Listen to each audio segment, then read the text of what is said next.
Graça e paz, queridos. Bom dia. Deixa eu pôr aqui.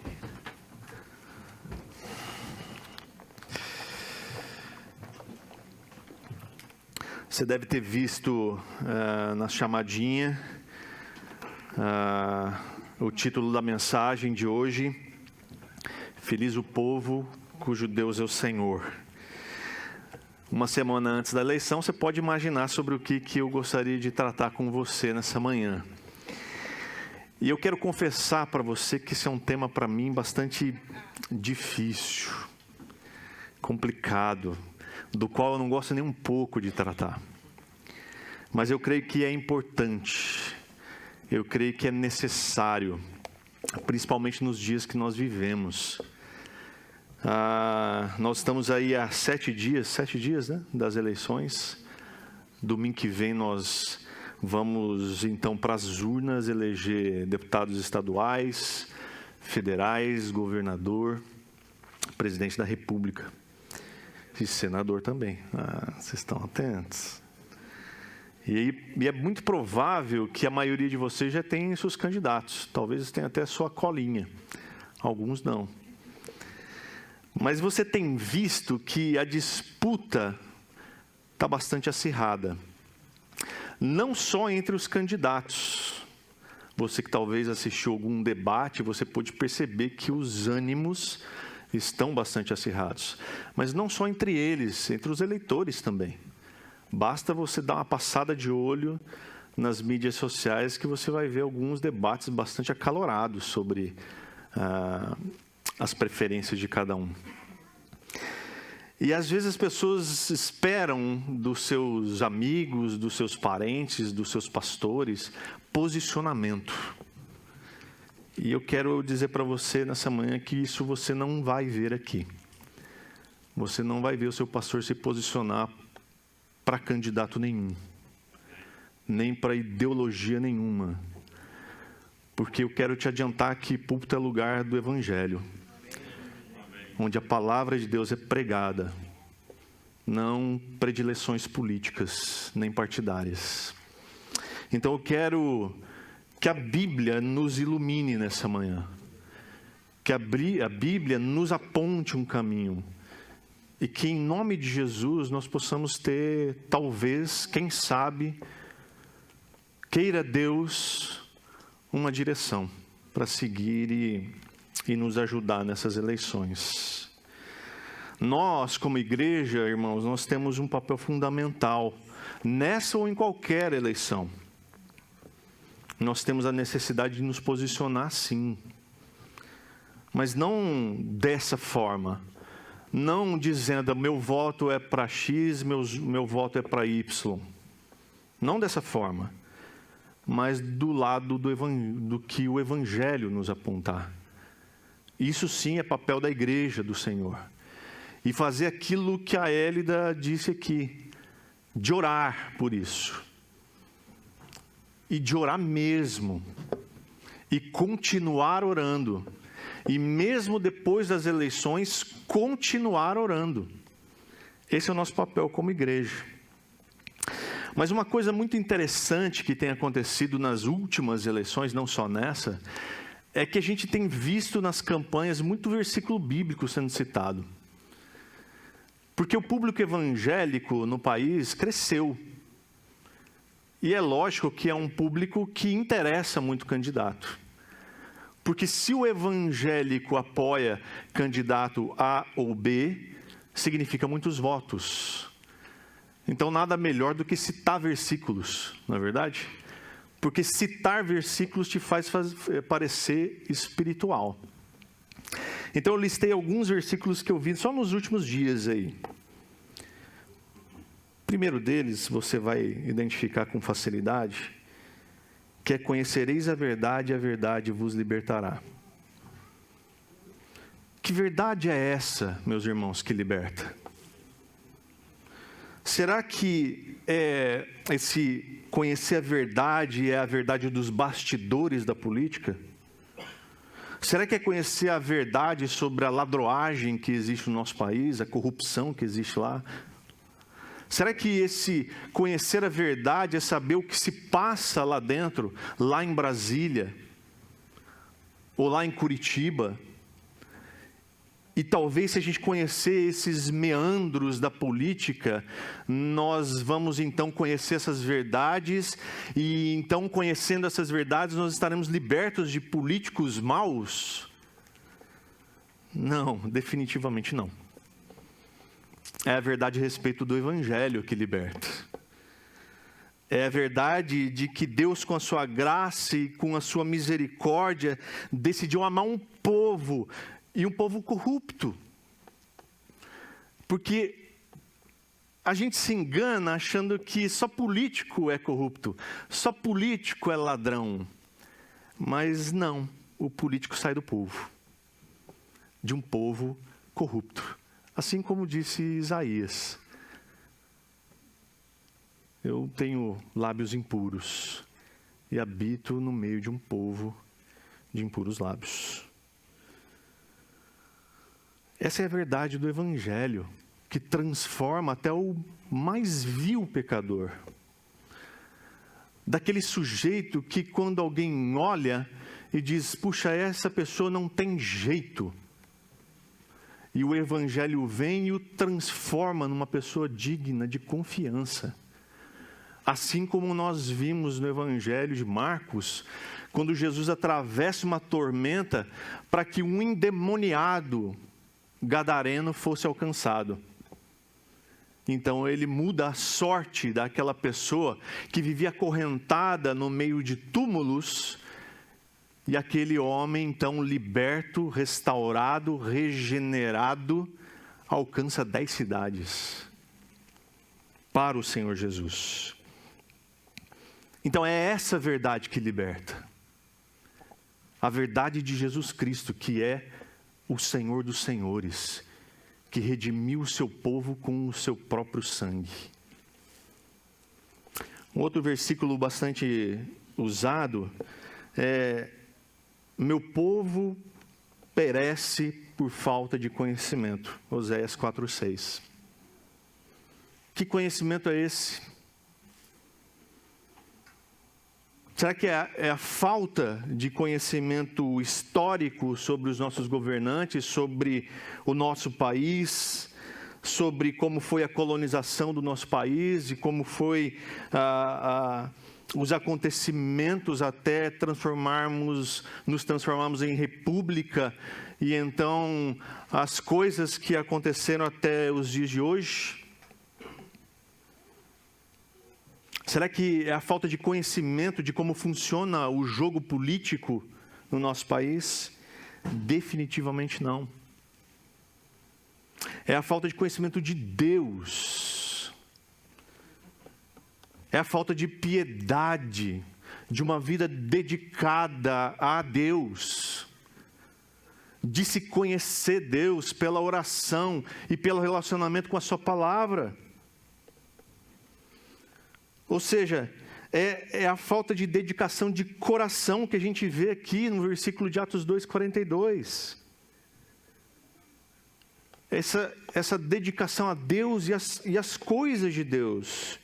Porque de nada adianta, meus irmãos, você ser um profundo conhecedor das tramas políticas que envolvem o nosso país e não conhecer a Deus, e não ter um relacionamento com Ele. Aí sim o resultado é perecer por falta de conhecimento de Deus. E perecer aqui é extinguir-se, aniquilar-se mesmo. De nada adianta eu e você termos doutorado em política, ou qualquer outra ciência que seja, e não andar com Deus. O resultado é morte, e morte eterna. Outro versículo é: feliz a nação cujo Deus é o Senhor. Salmo 33:12. Tem alguns teólogos falando com bastante dureza até, eu acho, que o Brasil não será do Senhor Jesus. chega a dar um negócio ruim, né, de ouvir isso. O Brasil não vai ser do Senhor Jesus. A primeira vez que eu ouvi isso, eu falei assim, puxa vida, mas será mesmo? Bom, pelo menos não antes do fim. Porque no fim os povos, as tribos, as línguas e as nações vão cair de joelho diante dele. E ele vai reinar. Então, tá bom. Antes do fim, de fato, nenhum país, nenhuma nação. Mas no salmo citado, a palavra traduzida para nação, ela está mais para povo. Porque quando a gente fala em nação, já logo vem na nossa cabeça um país, um estado. Mas é povo. Ou seja, o salmista está se referindo a Israel? Sim, claro que sim. Primariamente sim. Mas nós sabemos que a adoção em Cristo do povo de Israel e também do gentio nos faz nos tornar a amada noiva de Cristo. Então, meus irmãos, feliz é o povo cujo Deus é o Senhor. Feliz é o povo que está aqui nessa sala, cujo Deus é o Senhor. Então há um povo no Brasil, que é do Senhor Jesus. E esse povo precisa fazer diferença. Esse povo sim precisa se posicionar. De novo, não para político A ou B, mas pela sua função como povo de Deus. Pela sua função como filhos e filhas de Deus, que é ser sal e luz. Simples assim. Mais um versículo. Então, se o meu povo que se chama pelo meu nome, humilhar-se e orar, buscar a minha presença e afastar-se de seus maus caminhos, eu os ouvirei dos céus, perdoarei seus pecados e restaurarei a sua terra. 2 Crônicas 7,14. Vamos lá. Se o meu povo. O se aqui é uma conjunção condicional, ou seja, ele depende, aquele final do verso, restaurarei a sua terra, depende de alguns fatores, que é sobre isso que eu quero ver com você aqui. O povo a gente já sabe, que não se refere a um país, a um estado, mas ao povo de Deus. Inclusive aquele que Pedro cita em 1 Pedro 2,9. 9 e 10, que eu quero ler para você. Ele fala primeiro da natureza desse povo. Ele diz que é um povo escolhido, reino de sacerdotes, nação santa, propriedade exclusiva de Deus. Essa é a natureza desse povo. Essa é a minha e sua natureza. Mas nós temos um propósito como povo de Deus. E o propósito que é bem definido está aqui. Ele diz, a fim de mostrar às pessoas como é admirável aquele que nos chamou das trevas para a sua maravilhosa luz. O papel da igreja não é mostrar que um candidato é o melhor para a igreja, mas é mostrar o Deus que é melhor para o povo. E é essa função minha e sua, de anunciar as grandezas desse Deus que nos tirou das trevas e nos levou para um reino de luz. Obviamente, onde não há trevas. Aí ele continua, antes vocês não tinham identidade como povo, agora são povo de Deus. Então a minha e a sua identidade é de povo de Deus. Muito bem, então, se o meu povo significa tudo isso aqui. Aí ele continua, as condições. Se humilhar. Se humilhar é estar sob o senhorio de Deus. Humilhar-se aqui literalmente está com a cabeça inclinada, meus irmãos. Cabeça baixa. Submisso à liderança de Deus.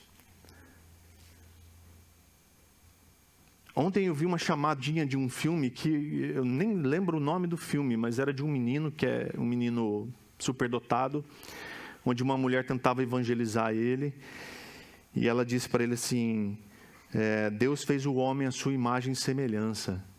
E aí ele virou para ela e falou assim, não, é o contrário. O homem fez o Deus à sua imagem e semelhança. E aquilo me chocou, assim, eu falei, meu Deus do céu. E muitas vezes é assim que a gente age. Muitas vezes a gente produz para nós um Deus à nossa imagem e semelhança, assim como a gente também produz para nós um candidato à nossa imagem e semelhança. Um futuro presidente, um futuro governador, que seja como a gente é. E a gente cai numa cilada muito grande.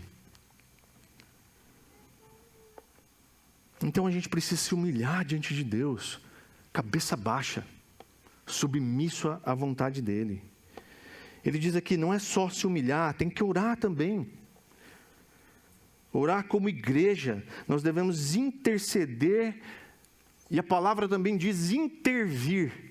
Mas não é intervir no sentido de nós precisamos ir lá, marchar, fazer e acontecer.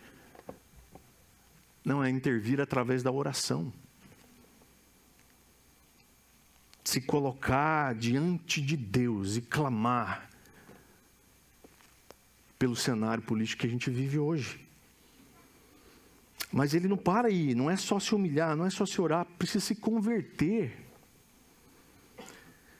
Esse se converter aqui quer dizer retornar, ou seja, voltar às origens. Que origem é essa? O próprio Deus.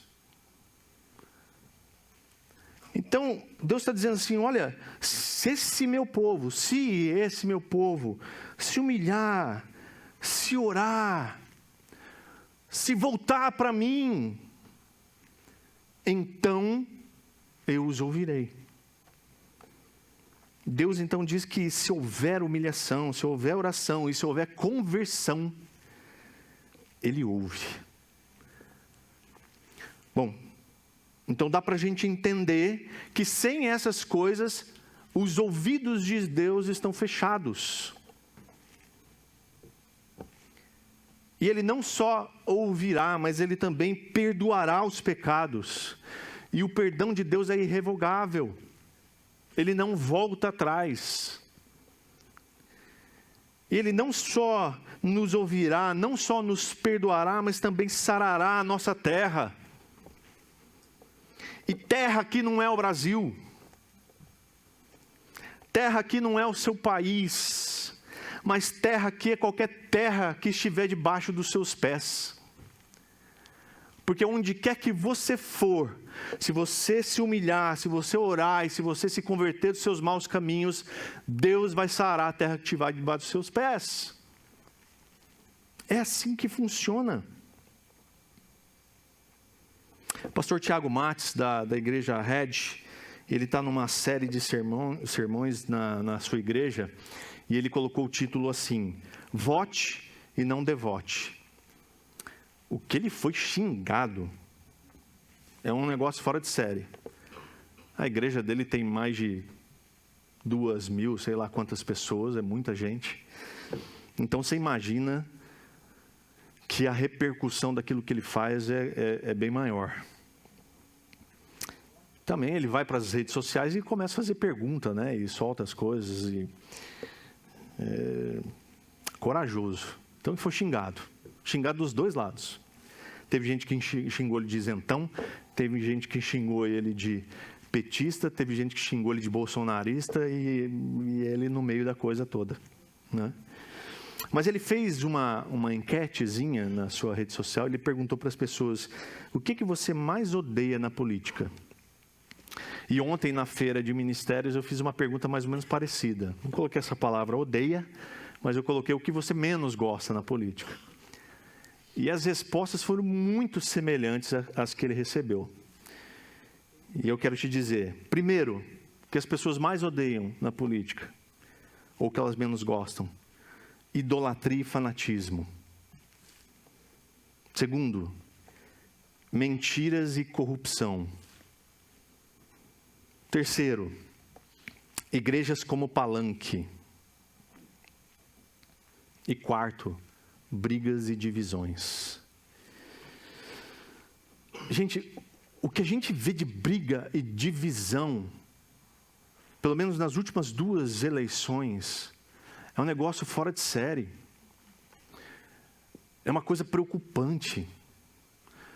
É uma coisa que entristece. Você vê família se dividindo, amigos se dividindo, igreja se dividindo.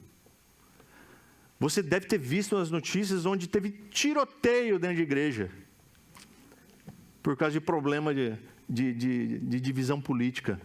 O sujeito levantou, falou a sua opinião, o outro estava lá dentro, começou uma briga, o cara sacou da arma e atirou dentro da igreja.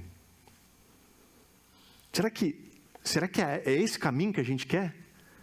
Será que é para isso mesmo que a gente luta pelos nossos ideais?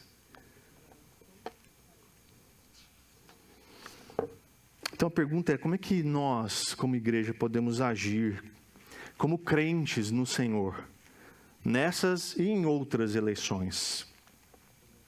Eu queria que você abrisse comigo 1 Timóteo, capítulo 2, depois dessa pequena introdução.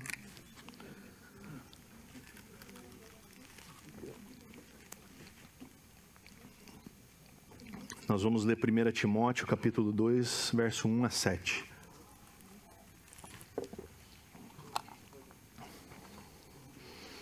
De novo, irmãos, eu não quero aqui falar nem bem nem mal de candidato nenhum, nem de partido nenhum, nem de ideologia nenhuma. Eu quero tentar aqui, pela misericórdia do Espírito Santo, trazer à luz a palavra de Deus para nos iluminar e, quem sabe, nos dar uma direção. Então, 1 Timóteo, capítulo 2, verso 1 a 5, diz assim: em primeiro lugar, recomendo que sejam feitas petições, orações, intercessões e ações de graça em favor de todos, em favor dos reis e de todos que exercem autoridade, para que tenhamos uma vida pacífica e tranquila, caracterizada por devoção e dignidade.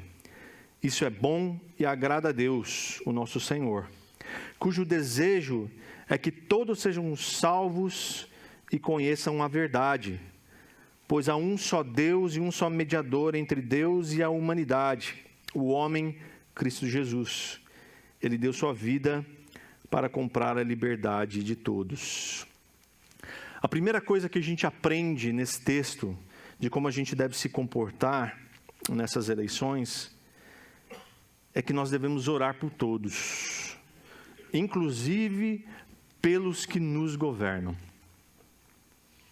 Paulo começa dizendo que isso deve ser em primeiro lugar.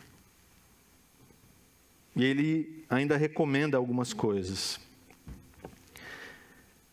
Ele diz que nós devemos ter, então, petições, orações e intercessões. Literalmente, ele quer dizer que nós devemos pedir de fato o que nós necessitamos.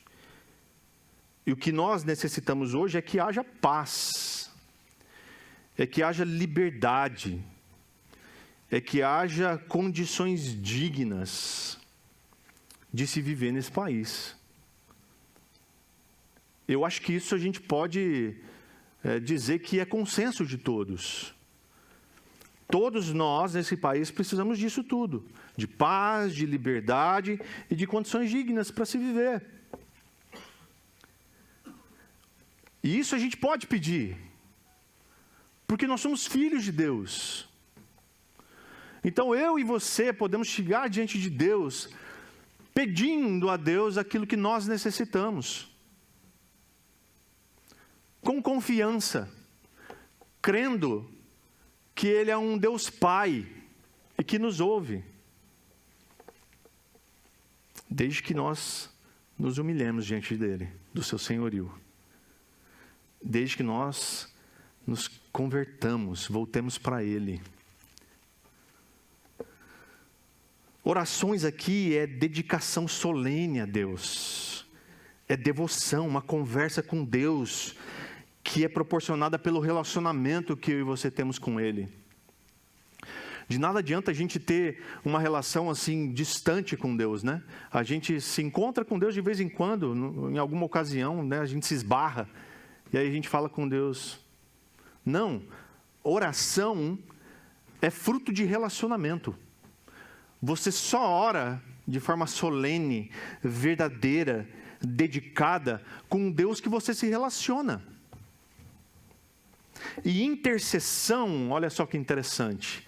Intercessão também pode ser traduzido como entrevista. Porque é quando a gente se reúne. É quando a gente pode sentar um com o outro e dizer, meu irmão, minha irmã, pelo que eu posso orar por você? Qual que é a sua necessidade? Pelo que eu posso interceder pela sua vida?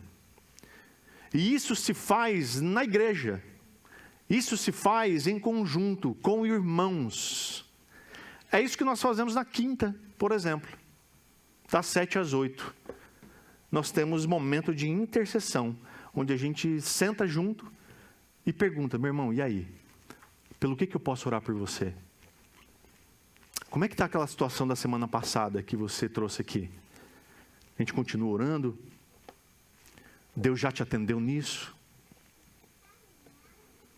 Então Paulo está dizendo para a gente que a gente precisa ter petições, orações e intercessões. Por quem que a gente deve fazer isso? Segundo o texto. Por todos.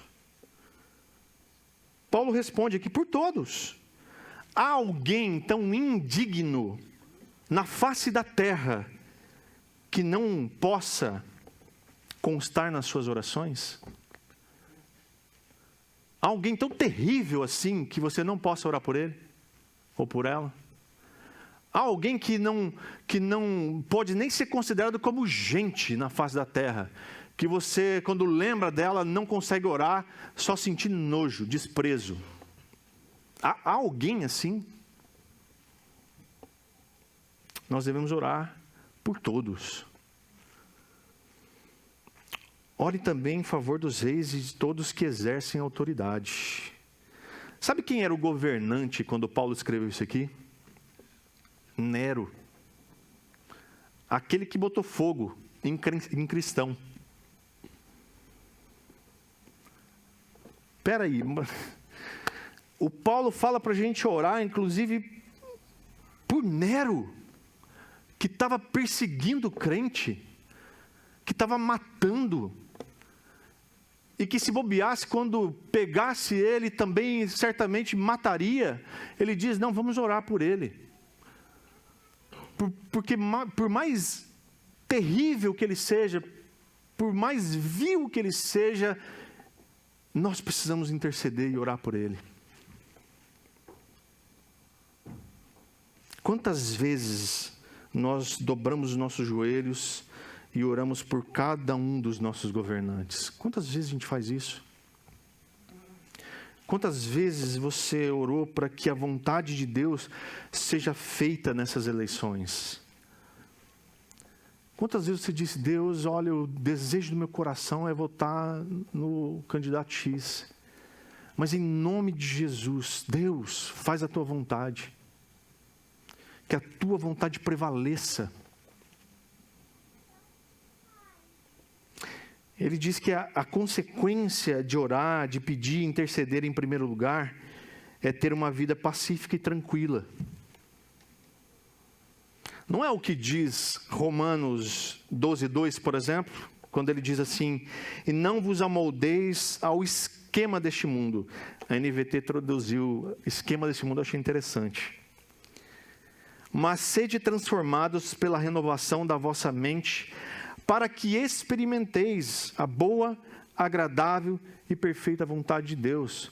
Meus irmãos, o mundo tem um esquema. O mundo tem. Mas a palavra de Deus diz para nós não nos amoldarmos a esse esquema. Não dá para a gente se adaptar a ele. Mas ao contrário disso, a gente precisa ter a nossa mente e o nosso coração transformados em Cristo pela sua palavra, para que a gente possa experimentar a sua boa, perfeita e agradável vontade. Não foi isso também que Daniel fez quando ele se negou a sentar na mesa do rei? Você acha que ele não queria mesmo se contaminar com comida e com bebida da mesa? Era na mesa que o rei queria que eles, aqueles jovens, aprendessem a sua cultura. Era disso que ele não queria se contaminar. Então, quando nós sentamos na mesa, com qualquer que seja, com qualquer tipo de influência que seja, nós precisamos tomar cuidado. Porque é bem provável que a gente possa sofrer algum tipo de influência. E é disso que a gente não pode se contaminar, ao esquema do mundo. Não foi isso que José fez quando se negou deitar com a esposa de Potifar? E olha que mesmo assim, José ainda foi o segundo no poder do Egito e Daniel foi governador da Babilônia. Não se contaminando, não se amoldando. Que tipo de vida pacífica eu e você temos quando nós nos metemos em qualquer tipo de militância partidária? Eu não conheço quem vive um tipo de militância, sinceramente, que tenha uma vida pacífica. No mínimo, ele vai ter guerra nas redes sociais, né? Que a maioria da militância hoje é de rede social. Guerra. Guerra. Tem um pastor que eu conheço que virou militante político e ele posta lá de vez em quando algumas coisas e é pedrada em cima de pedrada. Mas é o que ele escolheu para fazer. Deixou de lado o evangelho. E quando você deixa de lado o evangelho, você se amolda a esse sistema. Quando você se amolda a esse sistema, o sistema te engole. E é isso que você vai ter. Mas não vai ter vida pacífica. Não vai ter uma vida tranquila. Ele diz que a característica de homem e mulher que agem dessa forma sensata é devoção e dignidade. Paulo diz que essa vida pacífica e tranquila será caracterizada por devoção e dignidade. Então vamos ver. Devoção é a dedicação a Deus. É viver a vida com Deus. Ser dedicado de coração ao relacionamento com Ele. Alguém que vive assim não tem tempo de discussões tolas. Não dá tempo de ficar discutindo coisa que não acrescenta e não edifica. Às vezes a sensação que eu tenho quando eu vejo um monte de briga, um monte de confusão sobre política, eu digo, puxa, como tem tempo esse povo? Quando eu vejo pastor discutindo na internet, você não tem ovelha para cuidar, não tem um sermão para preparar. Não dá tempo. Dignidade é honra, é santidade, é pureza. Só tem isso a pessoa que age dessa forma. Você certamente conhece alguém que nem lulista e nem bolsonarista ousam criticar. Eu tenho certeza que você deve saber de alguém que nem lulista, nem bolsonarista tem coragem de criticar. Eu não vejo, por exemplo, um Hernandes Dias Lopes se posicionando e dizendo, eu vou votar em X, A ou B. É até impensável para mim. Ou fez, eu não estou sabendo. Fez? Misericórdia. Eu não vejo Ronaldo Lidório. Não vejo. Aí agora houve silêncio, que bom. Ainda tem os remanescentes do Senhor. Glória a Deus. Pessoas assim, como o Ronaldo, não merecem ser chamados de isentões. Porque é o que chamam, né? Quem não se posiciona. Assim como eu fui chamado por família, por amigos, por irmãos.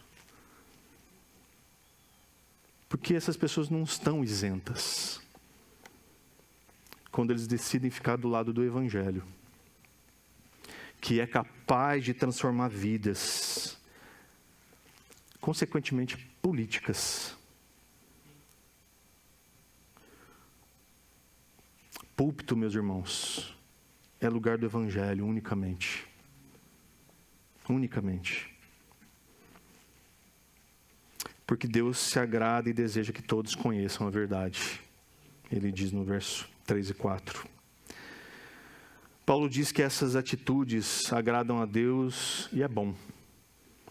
Logicamente, porque o desejo dele é que todos, não de uma forma universalista aqui, mas todo tipo de gente, de escravos a reis, sejam salvos e cheguem ao conhecimento da verdade, da única verdade.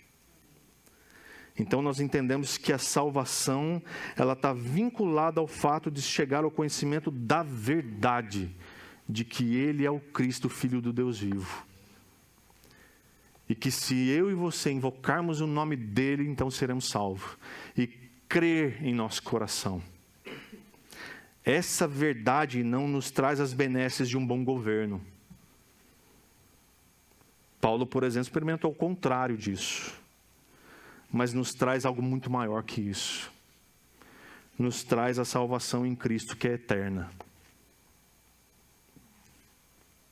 Amém, queridos? Isso deveria ser algo que, para nós, deveria valer muito mais. Para terminar, o verso 5, ele diz que há um só Salvador da pátria. Sim, Filipenses 3, 17 a 20 diz assim para mim e para você.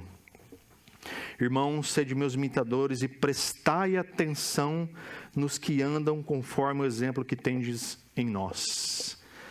Então, só nessa frase aqui, prestai atenção nos que andam conforme o exemplo que tendes em nós. É uma boa dica para você submeter um candidato.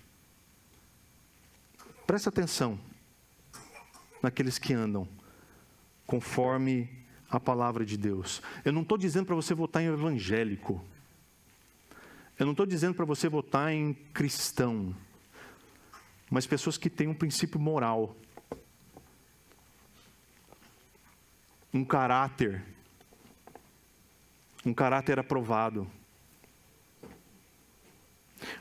E ele continua o texto, porque há muitos sobre os quais vos falei diversas vezes, e agora vos digo até chorando, que são inimigos da cruz de Cristo, e ele está falando de gente dentro da igreja. Inimigos da cruz de Cristo. O fim deles é a perdição. O Deus deles é o estômago. E a glória que eles têm baseia-se no que é vergonhoso. E eles se preocupam só com as coisas terrenas. Mas a nossa pátria está no céu, de onde também aguardamos um Salvador, o Senhor Jesus Cristo. Por que eu digo que eu não estou falando de evangélico aqui? Porque o número de evangélicos no Brasil cresce e continua crescendo. A bancada evangélica em Brasília também cresce. E se presença evangélica no país e em Brasília fosse sinônimo de melhora, nós teríamos significativa melhora no nosso país, consequentemente em Brasília. Não é o que vemos. Não é o que vemos. Infelizmente, quando o sujeito entra na máquina política, muitos se amoldam ao sistema deste mundo. E aí a corrupção invade o coração que já é corrupto. Nossa pátria é celestial. Mas sim, nós somos brasileiros e nós temos o dever cívico de escolher um candidato. Mas um candidato que defenda os valores que nós, cristãos, entendemos que devem ser defendidos. A vida, a liberdade, a nossa fé, família, a defesa dos mais necessitados, Então, meus irmãos, vote em alguém olhando pela lupa, pela ótica do Evangelho. Submeta qualquer candidato a esse olhar. Eu me lembro do verso de Mateus 5:37, quando ele diz, né? Quando disserem sim, seja de verdade, de fato sim. Quando disserem não, seja de fato não. Qualquer coisa além disso vem do maligno. Não há nenhum sequer que ocupe o lugar de Salvador, que não seja o próprio Senhor Jesus Cristo. Não há. Eu perguntei também ontem na feira de ministérios sobre como as pessoas viam o cenário político atual à luz desse versículo 5. E basicamente a resposta foi a tristeza de ver o quanto as pessoas, de uma forma geral, criam expectativa salvadora em alguém, em um candidato, em um partido, alguém de carne e osso. Isso acontece na esfera política, onde um governante finalmente, né, vai redimir uma cidade, vai redimir um estado, um país. E acontece também na esfera religiosa, onde as pessoas colocam a sua expectativa num pastor, num padre, que vai laçar Deus e vai trazer Deus na marra para a vida da pessoa. Porque a vida da pessoa está tão destruída que ela precisa de um salvador da pátria. Ela precisa de alguém que traga Deus para a sua vida. E a coisa não acontece assim. Acontece com humilhação, com conversão e com oração. Porque quando você se humilha, quando você ora e quando você se converte dos seus maus caminhos, então Ele ouve. Então Ele perdoa. Então Ele sara.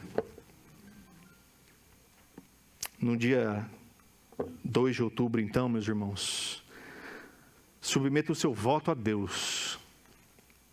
Ore. Coloque diante dEle, interceda, para que o Senhor governe o seu povo, e ilumine o seu povo, dê sabedoria para o seu povo, para que o seu povo possa, de forma consciente, escolher em quem ele deve votar. Daniel 2:21, e com isso eu termino, diz assim: Deus muda o curso dos acontecimentos. Ele remove reis de seus tronos e põe outros no lugar. Dá sabedoria aos sábios e conhecimento aos eruditos. Revela coisas profundas e misteriosas e sabe o que está escondido nas trevas, embora ele seja cercado de luz. Que a luz do Senhor possa nos iluminar nesses dias que faltam e principalmente quando você estiver diante daquela urna. E que você possa, de forma consciente, madura, submeter isso a Deus. Que você ore e o Senhor lhe confirme aqueles que serão merecedores do seu voto. Vamos orar? Deus, muito obrigado, Senhor, pela Tua palavra. A Tua palavra diz que ela mesmo é como espada que penetra o nosso coração. Então, Deus, em nome de Jesus, nós te pedimos que ela encontre lugar e que haja em nós serenidade nesses dias que faltam. Que haja em nós iluminação do Teu Espírito para nos mostrar aquilo que está escondido, aquilo que está oculto. E, Pai, em nome de Jesus, que nós usemos, Pai, esse tempo não para fazer propaganda política partidária, mas fazer propaganda sobre de quem é o Senhor, sobre a Tua palavra, sobre aquilo que o Senhor ensina. E que façamos como a Tua palavra nos orienta. Em primeiro lugar, orar, pedir e interceder por todos, inclusive por aqueles que nos governam hoje e por aqueles que irão nos governar. E que seja feita a tua vontade, aqui na terra como ela é feita no céu, em nome de Jesus. Que o Deus, o nosso Pai, possa nos iluminar nessa semana. Que o Filho, cheio de graça, traga mais amor e misericórdia aos nossos corações. E que o Espírito da comunhão nos faça, Deus, a ajuntar ao invés de espalhar. Em nome de Jesus. Amém, Senhor. Amém, queridos. Que Deus te abençoe. Domingo que vem, então...